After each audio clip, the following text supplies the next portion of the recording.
श्रीमती नीनू लोकेंद्र, सिद्धि Jain, Murar Gwalior, Shrimati Trishala Jain, doctor Monika, doctor Neeraj Jain, Nikhil Sejal, Paschim Vihar Delhi, Shrimati Santosh Jain, Shri Vishal Chand Jain, Shrimati Poonam Jain, CMA Pankaj Jain, Amit Jain, राशि जैन, उन्नति Jain, sector 37 Noida, Parasmal, Indira देवी, संजय, विनीता, अजय, नीतू बाकलीवाल, सूरत, Shri Vinod Jain millennium, Shrimati Nita Jain, समस्त गुरु भक्त परिवार फिरोजाबाद। सत श्रद्धालु, यहाँ पर उपस्थित आप सभी भव्यवर पुंडरीक पुण्यात्मा महानुभाव, आचार्य भगवान योगींद्र देव द्वारा विरचित ज्ञानांकुश ग्रंथ की वाचना के अंतर्गत विगत प्रवचन में वाचना में देख रहे थे, आचार्य महोदय ने 5 ज्ञान का विवेचन किया था और वह 5 ज्ञान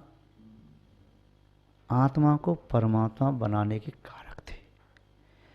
जो भाव ज्ञान है, चैतन्य ज्ञान है, उनसे ही आत्मा परमात्मा बनती है। शब्द ज्ञान से आत्मा परमात्मा नहीं बन सकती।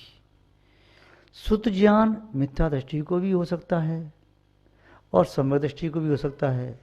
तो सुत ज्ञान जो है, उस शब्द ने आत्मा को परमात्मा नहीं बनाया। उस आत्मा के पास सम्यक श्रद्धा है और समीचीन ज्ञान में समीचीन पना है, उसने इसे परमात्मा बनाया और संयम में समीचीन पना है। महानुभाव, 5 ज्ञानों को पंचादि प्रवेश नाम प्रोक्तम, जो 5 ज्ञान मत सुत अवधि मन प्रे केवल ज्ञान अनंत आदि 5 प्रवेशियों ने बताए। उन्होंने चेतना के स्वभाव को बताया, क्योंकि शब्दों का आलम्बन लिए बिना संसारी प्राणी को अब कैसे बताएं कि आत्मा का स्वभाव क्या है। आंख बंद करके बैठ जाएं तो उनकी मोहनी मुद्रा छवि को देख करके दूसरा व्यक्ति आंख बंद करके वहाँ बैठ जाए, उनकी विशुद्ध वर्गणाएं मिथ्यात्व को त्रोहित करने में निमित्त बन सकती हैं, सम्यक ज्ञान को प्रकट करने में निमित्त बन सकती हैं, सम्यक चार्थ की प्रेरक बन सकती हैं, किंतु शब्द के माध्यम से संभव है प्रभाव और अच्छा पड़ जाए। इसीलिए शब्दों का प्रयोग करना पड़ता है। जिस चीज से हमारा परिचय है उसके माध्यम से यदि बताएंगे तो बात समझ में जल्दी आ जाएगी। स्वर्गों में आयु कितनी बड़ी होती, नरकों में कितनी बड़ी आयु होती, अब नहीं मालूम। सागरों की बात है, पल्यों की बात है, हजारों वर्षों की बात है। फिर यहाँ के दिनमान की अपेक्षा से अपन देखते हैं इतना दिन हुआ, फिर वर्ष, मास, वर्ष, शताब्दियाँ, सहस्राब्दियाँ, इतना वर्ष हो गया, फिर इतने से इतना और करो, इतने से इतना करो, तब समझ आ पाएंगे। किसी भिखारी के पास 10 रुपये हैं और वे 10 रुपये कैसे हैं, 10-10 के सिक्के हैं, 10-10 के 100 सिक्के हो गए, 10 सिक्के में 1 रुपया हो गया और 100 सिक्के में 10 रुपया हो गए। अब वह 10 रुपये से बड़ा सिक्का भी कोई होता है जानता ही नहीं, और 100 से ज़्यादा गिनती नहीं जानता। वो कैसे समझाओगे? किसी 1 लाख रुपये हैं तो वो कहे कि ये 10-10 के 100 सिक्के हो गए, ये एक जगह रख दो, फिर 10-10 के 100 सिक्के फिर एक जगह रख दो, फिर 10 के फिर एक जगह रखो। ऐसे करते करते 100 जगह रख दिए तो कितने हो गई? 1000 रुपया हो गया। 10 का 1000 रुपया हो गया। अब इसको ऐसा कर लो, इस सबको ढेर इकट्ठा कर लो, फिर ऐसे ऐसे ढेर और बनाओ, ऐसे ढेर बनाते जाओ तो ऐसे सब ढेर हो जाएगी। इतना रुपया कहलाता है, इतना 1 लाख, ओ इतना कहलाता है। उसे और कैसे समझाओगे? तो जो जिस भाषा में समझता है उस भाषा में समझाओ, नहीं समझता है तो समझा नहीं पाओगे। हंस मान सरोवर से समुद्र की ओर जा रहा था, मार्ग में कुआं पड़ा, पार पर रुक गया। कुएं के अंदर मेढक, मेढक ने पूछा, कहो महाशय कहाँ जा रहे हो? देखो यहाँ आ जाओ, कितना अच्छा पानी है, अवगाहन कर लो। नहीं नहीं, मैं कुएं के पानी में अवगाहन नहीं करता। फिर मैं समुद्र जा रहा हूँ। कहाँ से आई? मानसरोवर से। कितना बड़ा समुद्र है जो तुम वहाँ जा रही हो, इतना बड़ा कुआं छोड़ के जा रही, क्या मूर्ख हो? बुद्धि बिल्कुल ही नष्ट हो गई क्या? देखो मैं कितना अवगाहन करता हूँ, नीचे डूब जाऊँ कितनी देर में आता हूँ, कितना जल है, अथाह जल है यहाँ पर। मैं समुद्र जाऊँगा, वहाँ इससे ज़्यादा जल है, इससे ज़्यादा जल है। लगता है या तो तुम मद्यपाई हो या रक्षा पुरुष हो, या लगता है कि उरीन है ना वस्ट हो। ठीक है, वो सुनता रहा। बताओ कितना बड़ा समुद्र है? क्या तेरा समुद्र इतना बड़ा है? नहीं, इससे थोड़ा और बड़ा कहो। वो भी हंस भी प्रमोद भाव में आ गया। अच्छा, और बड़ा कहो। तो पंजे को यूं करके पूरा फैला, इतना बड़ा है? नहीं, थोड़ा सा और बड़ा कहो। तो क्या फिर इतना बड़ा है? थोड़ा और बड़ा कहो। फिर दोनों हाथ फैला के इतना बड़ा है, थोड़ा सा और बड़ा कहो। एक पैर भी फैला दिया, इतना बड़ा है, और बड़ा कहो। दूसरा पैर फैला दिया, इतना बड़ा है। वह कुएं के जल में यूं पूरा लेट गया। क्या इतना बड़ा है? हंस कहता नहीं, और बड़ा कहो। हाथ फैलाया, पैर फैलाया और फैलाया गात। ई से बड़ो समुद्र है, समझो कहन सुनन की बात, सब मिथ्या। तो ऐसे जैसे हंस उस मेढ़े को नहीं समझा सकता, ऐसे ही आध्यात्मिक ज्ञान को आचार्य महोदय बिना शब्दों के उस व्यक्ति को नहीं समझा सकते जो शब्दों के बिना कुछ समझ ही नहीं सकता। जो शब्दों के बिना समझ सकता है, जिस भाषा को समझ सकता है, उसे बिना शब्दों के समझा सकते हैं। कोई कपल है, प्रेमी और प्रेयसी, आंखों से एक बार आंख देखी, समझ गए कौन क्या कहना चाहता है। वे अपने विषय में समझ सकते हैं जिस विषय का उन्हें अभ्यास है, अन्य नहीं समझ सकते। एक परम योगी ध्यान में संलग्न है, केवल ज्ञान को प्राप्त करने वाले हैं। उन्होंने कुछ नहीं कहा, बस प्रशांत मुद्रा से बीतराता झर रही है, उसे देख करके सामने वाला भव्य समझ गया, मिथ्या तो छोड़ करके समदृष्टि बन गया। एक ग्वाल अपनी गायों को, बैलों को और पशुओं को चराता है। उसने आवाज़ दी अपने पशुओं को, और आवाज़ देते उसकी भाषा में आवाज़ दी, कुर्र कुर्र कुर्र कुर्र टी टी, क्या क्या उसने नहीं मालूम आपको। और किंतु उसके पशु समझ के लौट करके आ गए। जो सही है, घोड़े को आवाज़ लगे रोक देता है, बैलों को कृषक रोक देता है, ठहर जा, ठहर गए, चलो आगे, बस चल रहा है, चला जा रहा है। कैसे? उसकी भाषा वो समझता है, जो जिसकी भाषा समझता है वह उसकी भाषा में। कई बार तो पशुओं को, ग्वाल को कहना नहीं पड़ता, बिना शब्द के पानी नहीं पी रहा है या पानी पीना चाहता है, मना करते हो नहीं पिएगा, बिना शब्द कहे भावों को समझ रहा है। ऐसे ही जो आध्यात्मिक क्षेत्र में प्रवेश कर चुका है, आध्यात्मिक स्कूल की जिसने ABCD अल्फाबेट पढ़ ली है, हिंदी के वर्णमाला से अध्यक्ष से पढ़ लिए हैं, वह तो योगी की मूक भाषा, मौन भाषा को समझ सकता है। और जिसने आध्यात्मिक स्कूल की, आध्यात्मिक विद्यालय की अभी वर्णमाला भी नहीं पढ़ी, उसे कैसे पढ़ाया जा सकता है?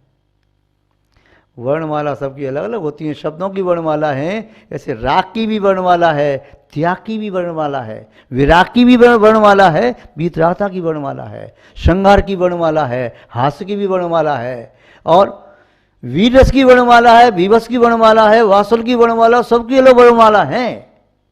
इसीलिए कई बार हास्य कवि मंच पे आकर के एक शब्द बोले, दूसरा शब्द बोलने को तैयारी करे, इतने में तो व्यक्ति पेट पकड़ के लोटपोट हो जाते हैं। क्यों? क्या हो गया? उस हास्य कविता में उसका जो भाव प्रकट किया, लोटपोट हो गए। वीर रस की कविता सुनाने वाले ने 2-4 पंक्तियां सुनाई कि व्यक्तियों ने अपने शर्ट ऊपर करना प्रारंभ कर दिया और खून खोलने लगा। क्यों? क्या हो गया? और फिर उसके बाद में शांत हो गया, बस ऐसे चेहरा दिखा दिया तो रोष आ गया। यदि राग रस कर दिया, कोई राग श्रृंगार की कविता सुना रहा है और 4 पंक्ति सुनाई, जितने सभा में बैठे हुए श्रोता हैं अपनी अपनी प्रेयसी को याद करने लगे। चेहरा आ गया सामने कि मैं बचपन में उसे प्यार करता था, वो मुझे चाहती थी, ऐसा करता। क्यों? उसने तुम्हारी प्रेयसी का नाम तो लिया नहीं, क्यों आ गया चेहरा? और उसे कुछ कहा भी नहीं, 4 लाइन सुनाई, किंतु आपने उसके प्रेम को देख करके अपने प्रेम की भाषा को समझ लिया। माँ बेटे से कुछ नहीं बोली, छोटा बेटा है, उसने पुचकार के कहा दूध पी ले, दूध पी लिया। और उसका दूसरा व्यक्ति 100 बार कहा दूध पी लो, सुना ही नहीं उसने, और उसने मना कर दिया, बस निगाह से समझ गया, मना भी नहीं किया, सिर भी नहीं लाया, बस स्तब्ध रहेगी माँ। बेटा समझ गया कि माँ मना करना चाहती है, और माँ ने मुस्कुरा दिया थोड़ा सा, कुछ नहीं कहा, बेटे ने खुश हो गया। तो ये भाषाएं अलग अलग होती हैं। तो ऐसी आध्यात्म जगत की भी भाषा होती है। आध्यात्म जगत की भाषा में शब्दों का काम नहीं है। जैसे जहाँ मुद्रा विनिमय होता है वहाँ पर मुद्रा का काम नहीं, जहाँ वस्तु विनिमय होता है जहाँ वहाँ मुद्रा का काम नहीं होता। जब मुद्रा विनिमय होता है तो वहाँ मुद्रा प्रदान होती है। जिन देशों में आज भी यदि वस्तु विनिमय होता है वहाँ पर कोई करेंसी ही नहीं है। पहले भारत देश में भी जब वस्तु विनिमय होता था, एक वस्तु के बदले दूसरी वस्तु दी जाती थी और दूसरा व्यक्ति वस्तु लेता था, मुद्रा की क्या आवश्यकता। किंतु फिर वस्तुओं का मूल्य निर्धारित किया जाने लगा और फिर वस्तु आ गया। तो जिस क्षेत्र में वस्तु विनिमय हो जाता है मुद्रा आवश्यक नहीं है। ऐसे ही आध्यात्मिक क्षेत्र में शब्द रूपी मुद्रा की आवश्यकता नहीं है। हमने और आपने शब्दों की मुद्रा के माध्यम से आध्यात्मिक भावों का भी मूल्यांकन कर लिया है, जो सम्यक नहीं है। एक गिलास पानी की कीमत कितनी है? तुम अर्थ जगत में रहते हो, सबका मूल्यांकन करते हो, बताओ एक गिलास पानी की कीमत कितनी है? कितना कहोगे? 10 पैसे, 20 पैसे, 50 पैसे, 1 रुपया, 2 रुपया, 5 रुपया, 10 रुपया, इससे ज़्यादा कह सकते हो? क्योंकि अभी आपकी ज़िंदगी में ऐसी घटना घटी नहीं है कि 1 गिलास पानी की 100 रुपये चुकानी पड़े।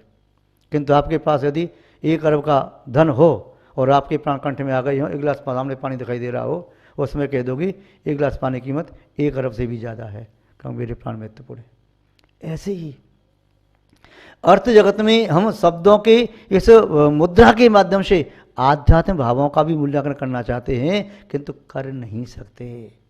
कौन सा भाव नरक आयु का बंद करा दे, कौन सा भाव देव आयु का बंद करा दे, कौन सा भाव त्रंश आयु का बंद करा दे, कौन सा भाव मनुष्य को बंद करा दे, कौन सा भाव तीर्थंकर प्रगति का बंद करा दे और कौन सा भाव निगोद में पहुंचा दे। भावों की विचित्रता है। जिन शासन की महत्ता यही है कि जो भावों का महत्व जिन शासन में दिया है, शायद विश्व के किसी और शासन में भावों को उतना महत्व नहीं दिया। आचार्य महोदय यहाँ पर बता रहे हैं श्लोक नंबर 21 में जो देखा था, क्या देखा था? 5 ज्ञान की बात, मत्सुद अवधि मन पर केवल ज्ञान। ये ज्ञान आत्मा जब बन जाती है तो मुक्ति रूप है। इन 5 ज्ञानों की बात पंच आदि परमेश्वर नाम प्रोक्तम 5 परमेश्वर ने कही। श्लोक नंबर 22 में आचार्य महोदय क्या कहना चाह रहे हैं अपन देखें यहाँ पर। देहम चैत्यालयम प्राहुर देहिनाम चैत्योच्यते तथा तद भक्तिश्चेत भक्तिश्चे प्रशस्या वो वर्जिता। आचार्य महोदय कह रहे हैं देहम चैत्यालयम प्राहु, व्यवहार जगत की बात कर रहे हैं, क्योंकि व्यवहार के माध्यम से निश्चय की प्राप्ति होती है। नीम दिखती नहीं है भवन की, किंतु होती जरूर है, आवश्यक है। व्यवहार निश्चय में नहीं होता और व्यवहार में निश्चय नहीं होता, किंतु व्यवहार के सिर पर निश्चय खड़ा होता है। व्यवहार नहीं है तो निश्चय भी नहीं है। तो नीम है व्यवहार। जब निश्चय दिखाई देगा तो नीम दिखाई नहीं देगी, और जब नीम दिखाई देगी तो वह निश्चय ऊपर भवन दिखाई नहीं देगा। यदि कोई व्यक्ति गड्ढा खोद करके नीम के पत्थर को देख रहा है, उस समय कंगूरा नहीं देख सकेगा भवन के, और जब भवन के कंगूरा देख रहा है ऊपर तो नीम नहीं देख पाएगा। जब व्यवहार में जी रहा है तो निश्चय का अनुभव नहीं, और जब निश्चय का अनुभव है तो व्यवहार नहीं। समुद्र में डूबा हुआ व्यक्ति वह बाहर की दुनिया को नहीं देख रहा है, और जो समुद्र के किनारे खड़े होकर बाहर की दुनिया देख रहा है, समुद्र का आउटलुक देख रहा है, तो समुद्र में डूबने का आनंद और उसका अनुभव नहीं कर सकता। तो यहाँ कह रहे हैं व्यवहार में देहम चैत्यालयम प्राहु, ये शरीर है, मानव शरीर, माना कि चैत्यालय है, मंदिर है। तन जिन मंदिर मन कमलासन, तन मंदिर के समान है, मन कमलासन है, और उस पर आत्मा जो विराजमान है वही मेरी परमात्मा भगवान है। तो यहाँ भी वही कह रहे देहम चैत्यालयम प्राहु। देह क्या है? चैत्यालय।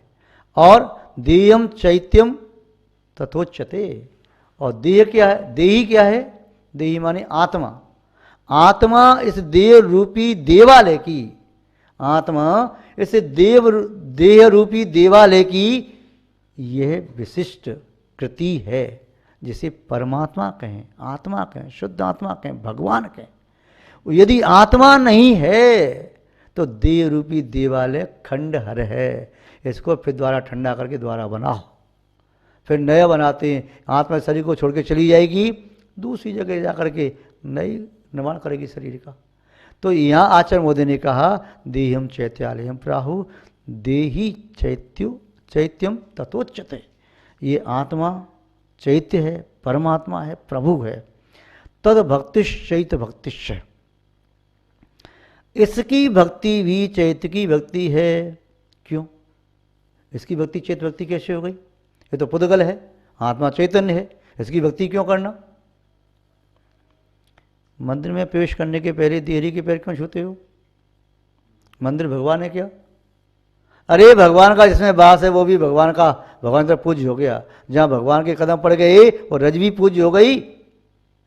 तो देह में जो बनने वाला परमात्मा आत्मा विराजमान है, तो देह भी पूज्य है। इसीलिए तो तीर्थंकरों के शरीर की भी पूजा की जाती है।